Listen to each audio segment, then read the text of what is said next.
kali ini aku mau sharing tentang bahasa Jepang lagi teman-teman. Ini aku mau bahas tentang kalimat yang menyatakan keberadaan suatu benda di sebuah tempat.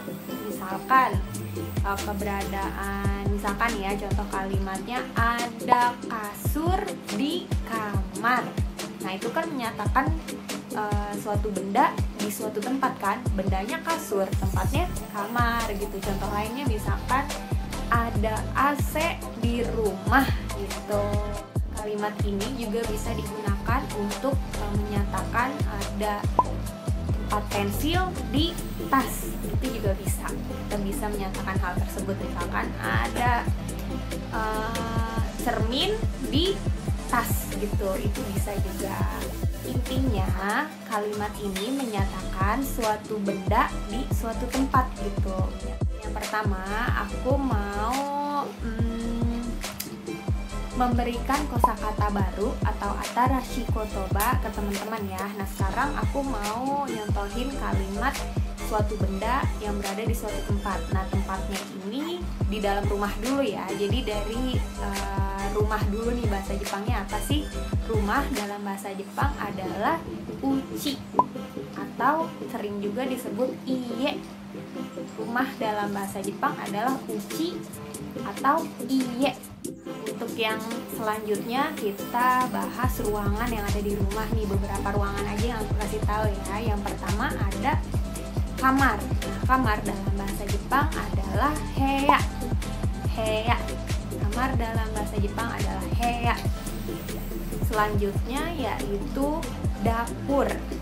Dapur dalam bahasa Jepang adalah daidokoro. Dapur dalam bahasa Jepang adalah daidokoro. Yang terakhir, kasih contoh yang terakhir yaitu ima. Ima itu artinya ruang keluarga atau ruang santai gitu ya. Sekarang aku kenalin nama benda yang ada di rumah. Ini beberapa contoh aja ya teman-teman. Yang pertama aku kasih tahu bahasa Jepangnya AC. AC dalam bahasa Jepang adalah eakon. AC dalam bahasa Jepang adalah eakon. Selanjutnya yaitu ada kulkas. Kulkas dalam bahasa Jepang adalah reizouko. Kulkas dalam bahasa Jepang adalah reizouko. Selanjutnya adalah televisi atau TV.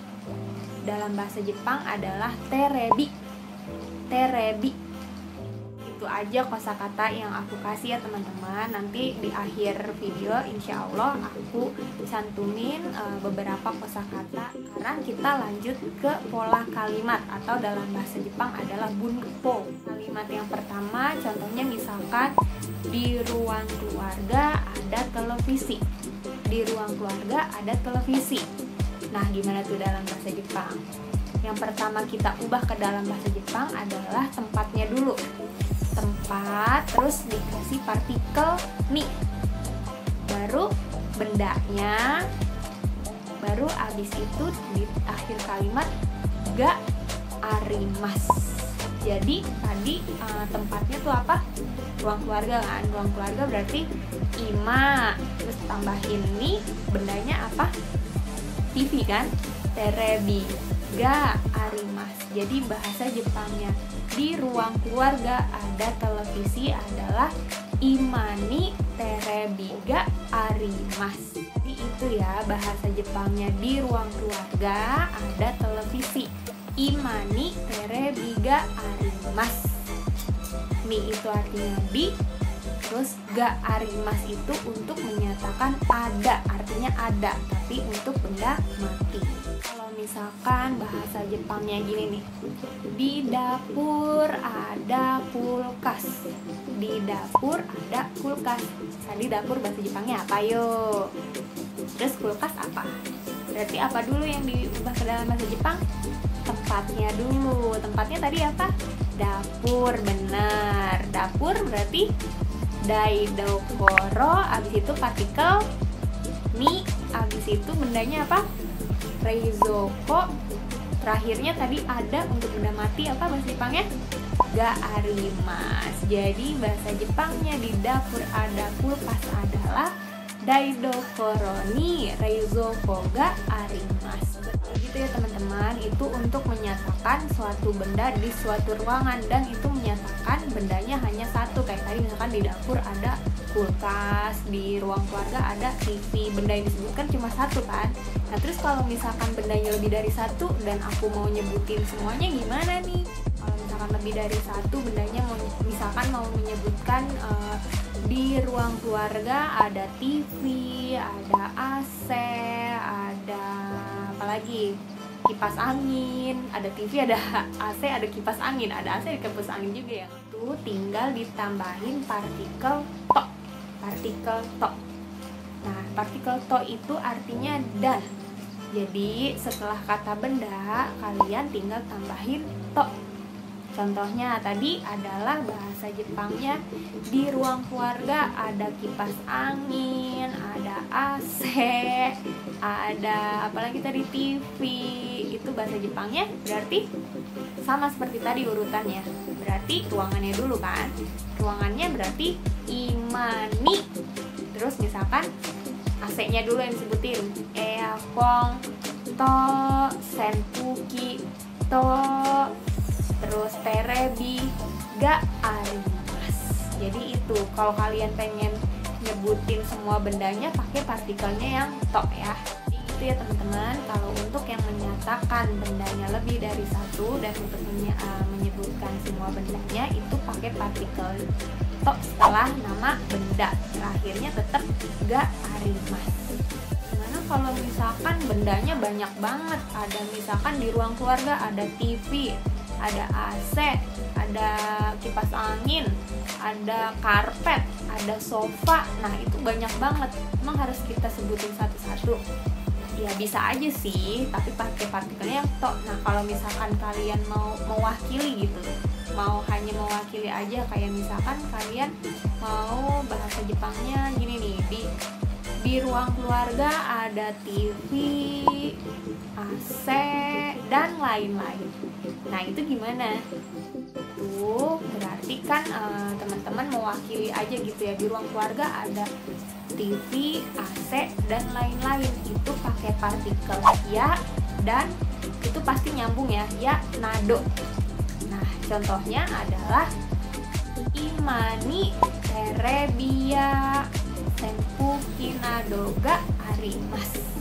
Tadi gitu ya. Imani terebiya senpuki nado ga arimasu. Imani terebiya senpuki nado ga arimasu.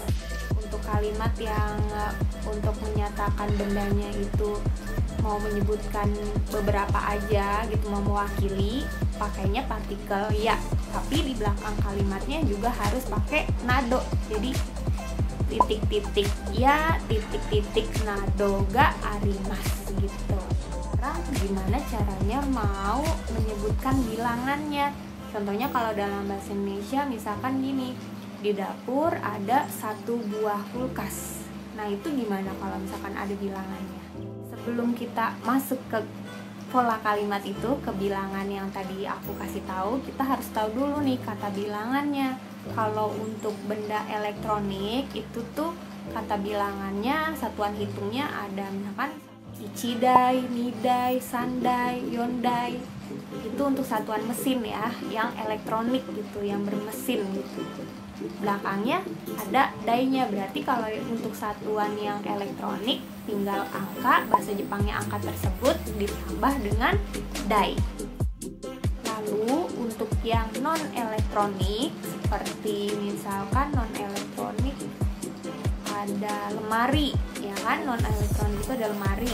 Nah itu satuan hitungnya, penyebutannya agak berbeda nih teman-teman. Kalau tadi kan yang elektronik tinggal angka ditambahin dai. Nah kalau misalkan untuk yang non elektronik ini penyebutannya beda, dan ini harus dihafal. Untuk 1 buah yaitu hitotsu, futatsu, mitsu, yotsu, itsusu. Nah selanjutnya nanti aku kasih tahu di akhir video daftarnya ya. Sekarang kita balik lagi ke kalimat yang tadi nih teman-teman. Contoh kalimatnya adalah di dapur ada 1 buah kulkas. di dapur ada 1 buah kulkas. Nah, itu bendanya elektronik atau non elektronik? Betul, elektronik. Nah, elektronik berarti pakainya yang mana? Dan tadi aku bilangnya 1 buah kulkas, berarti 1 kan? Nah, satuan 1 untuk yang elektronik apa? Ichidai. Berarti gimana bahasa Jepangnya? Sama kayak tadi urutannya, tempatnya dulu, partikel ni, bendanya. Kalau tadi kan langsung ga arimas. Nah, ini setelah partikel ga, satuannya dulu, kata bilangannya, baru arimas. Jadi gimana? Tempatnya dapur, daidokoro. Nih, terus bendanya reizoko atau kulkas. Ga, satuannya, kata bilangannya ichidai arimas. Betul teman-teman. Jadi daidokoro ni reizoko ga ichidai arimas. Itu ya teman-teman, kalau kalian mau menyebutkan jumlahnya gitu. Nah, sekarang coba untuk mengkonfirmasi teman-teman udah paham atau belum. Coba nih bahasa Jepangnya. Di kamar ada 1 buah kasur. Di kamar ada 1 buah kasur. Nah, coba jawabnya gimana? Tulis di komen atau di DM ke Instagram aku, atau langsung sebutkan aja. Inget tuh, 1 buah kasur berarti itu barangnya elektronik atau non elektronik ya. Jadi itu penjelasan dari aku. Mudah-mudahan teman-teman paham dan mengerti dan bisa ya. Nah, sampai di situ aja kali ya penjelasan dari aku, tapi tunggu dulu, sebentar dulu nih teman-teman. Sekarang giliran aku yang mau tanya ke teman-teman. Bahasa Jepangnya kalimat yang ada di sini adalah apa? Yang nggak tahu kosakatanya, atarashi kotobanya atau kosakata barunya, nanti di akhir video aku kasih daftarnya yang berkaitan sama materi kita hari ini ya. Oke?